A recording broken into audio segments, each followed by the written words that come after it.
तो हेलो दोस्त, आज हम पूरा व्हाइट बोर्ड में पूरा लिख के रख लिए हैं।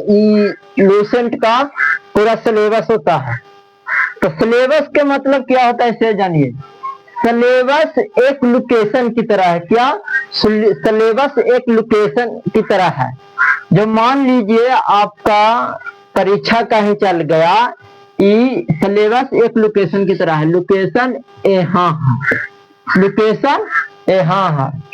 और आप घर से नहीं देख कर गए, घर से नहीं देख कर गए, लोकेशन यहाँ है, यहाँ आप लिख लें खाली वाली ने और यहाँ चल दिए। इसी की तरह है सिलेबस। अगर आप पूरा नहीं पढ़ कर जाइएगा सिलेबस में, तो उसको पूछना रहेगा ई वाला, पूछ देगा ई वाला, पूछना रहेगा ई और पूछ देगा ई। तो उससे आप रट के जाइएगा एक और पूछ देगा वो कोई एक। इसलिए सिलेबस एक लोकेशन की तरह है। रास्ता में आप निकल जाइएगा तो आप घर से सिलेबस नहीं देख के जाइएगा तो आपको आगे रास्ता में चल के दिक्कत होना पड़ेगा। तने सुन मिस्टेक के कारण आपका पूरा रास्ता खराब हो जाएगा। इसके कारण सिलेबस में आपका लोकेशन रहेगा, लोकेशन की तरह लोकेशन रहेगा ही। और आप पहुंच गए यहाँ, सेंटर पर पहुंचना था 12 बजे, अब आपका पूरे चेहरे पर 12 बजे। क्या? आपको पूरे चेहरे पर 12 बजे। ये लोकेशन की तरह है। इसलिए हम सिलेबस बता देंगे। इसमें से सिलेबस बताने के बाद हम पूरा इसको 3 से 4 मंथ तक खत्म कर देंगे। लूसेंट लूसेंट का ये हिस्ट्री का सिलेबस है। सिलेबस का मतलब यही होता है कि आप घर से देख के जाइए।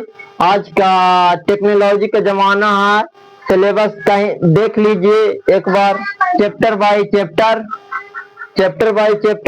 पढ़ कर चले जाइए। चैप्टर बाय चैप्टर पढ़ के चले जाइए। ननिंदवाल में आप पढ़ के जाइएगा ये और सिलेबस में डाल देगा वो। ये नहीं कि आप सिलेबस में जान गए हैं तो 2 महीना या 4 महीना आपको बेस लगा, मोहम्मद गजनी या मोहम्मद गौरी या सल्तनत कार, यही तीनों रटले हैं 4 महीने से रटिए। आपको आया ई अब पूछ दिया ई। आप सिलेबस में पूरा पूछ के जाइए, कोई दिक्कत नहीं है। सिलेबस में पूरा पढ़ के जाइएगा तो कोई दिक्कत नहीं है। इसीलिए हम आज सिलेबस बता देंगे। चलिए बताएंगे इनसे। तो पहला है, हिस्ट्री को 4 भागों में बांटा गया। पहला है प्राचीन काल यानी प्राचीन भारत, मध्यकालीन भारत, तीसरा का आधुनिक भारत, और चौथा का है विश्व इतिहास। और पहला है प्राचीन भारत इतिहास के स्रोत, प्राचीन भारत के इतिहास के स्रोत।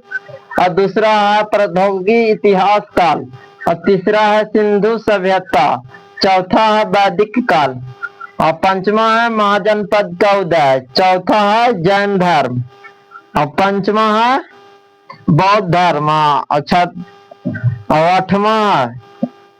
आठवां है शैव धर्म। लगातार बताते आ रहे हैं मगर यहाँ तक से डिस्टर्ब हुआ।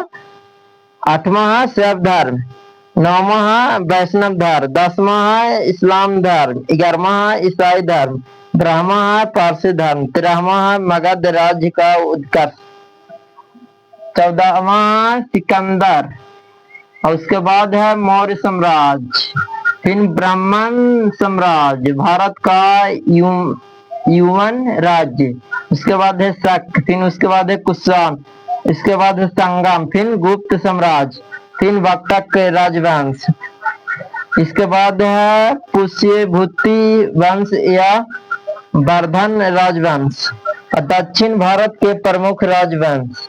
इसके बाद है सीमावर्ती राजवंशों का अभ्युदय। इसके बाद है राजपूत राजवंशों की उत्पत्ति। ये हो गया प्राचीन भारत में। अब मध्यकालीन भारत में आप चलते हैं।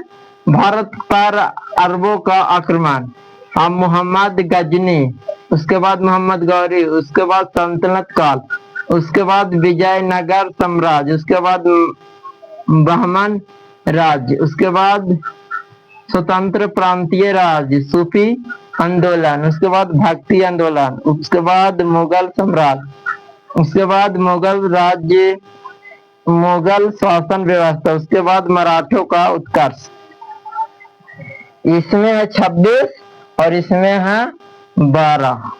इसके बाद आधुनिक भारत में उत्तरकालीन मुगल सम्राट, उत्तरकालीन मुगल सम्राट और भारत में यूरोपीय व्यापारिक कंपनियों का आगमन, बंगाल पर अंग्रेजों का आधिपत्य, अंग्रेजों का मैसूर से संबंध, सिख एवं अंग्रेज कंपनी के अधीन गवर्नर जनरल, अंग्रेज शासन के विरुद्ध महत्वपूर्ण विद्रोह, 1857 की महान क्रांति, भारत का स्वतंत्र संघर्ष, भारतीय धार्मिक सामाजिक एवं राष्ट्रीय आंदोलन संबंधित घटनाएं, भारतीय राष्ट्रीय आंदोलन घटनाएं, भारत स्वतंत्र आंदोलन नारायण, स्वतंत्र आंदोलन प्रकाशिक घटनाएं, भारत के महान शहीद, उसके बाद है भारत में प्रेस का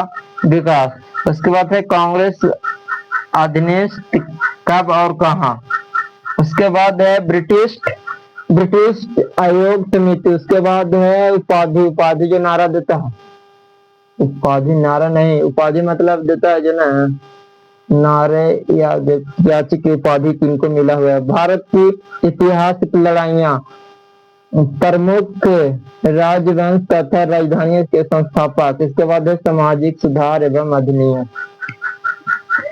अब 22वां है मुस्लिम सामाजिक धार्मिक आंदोलन और संगठन। अब चलते हैं विश्व इतिहास में। पूर्ण जागरण, अमेरिका का स्वतंत्रता संग्राम, फ्रांस की क्रांति, इटली की एकीकरण, जर्मनी का एकीकरण, रूसी क्रांति, इंग्लैंड में रूसी क्रांति, प्रथम विश्व युद्ध, प्रथम विश्व युद्ध इसी में है, द्वितीय विश्व युद्ध, और चीनी क्रांति, उसके बाद है तुर्की, इटली फस्टिको का उदय, जर्मनी में नाजीवाद का उदय, जापानी राज्यवाद साम्राज्यवाद, और इसके बाद है खत्म हो गया। इसके बाद आप इसको पूरा चैप्टर को पढ़ लीजिए, इसके बाद आप हिस्ट्री से कहीं से भी क्वेश्चन पूछे, ये नहीं कि आपको अच्छा लग रहा है 1857 की क्रांति, इसी को 6 महीना पकड़ के रख रहिए और वो पता चला कि एग्जाम के समय आ गया, अब पूरा दौड़ भाग के चक्कर में पूरा हल्का हल्का पढ़ लिए और हो गया हमारा सिलेबस तो पूरा हो गया। नहीं, सबको पूरा ध्यान देना है ना। आप पी पढ़ के गए हैं और वो परीक्षा में पूछ दिया ही तो आपको तो ऐसा ही लंका लग जाएगा। सबको मान्यता बराबर देना है, सबको मान्यता बराबर देना है। इसको भी मान्यता बराबर दो, इसको भी मान्यता बराबर दो, इसको भी मान्यता बराबर दो, इसको भी मान्यता बराबर दो। सिलेबस बनाया ही गया है इसमें से पूछने के लिए।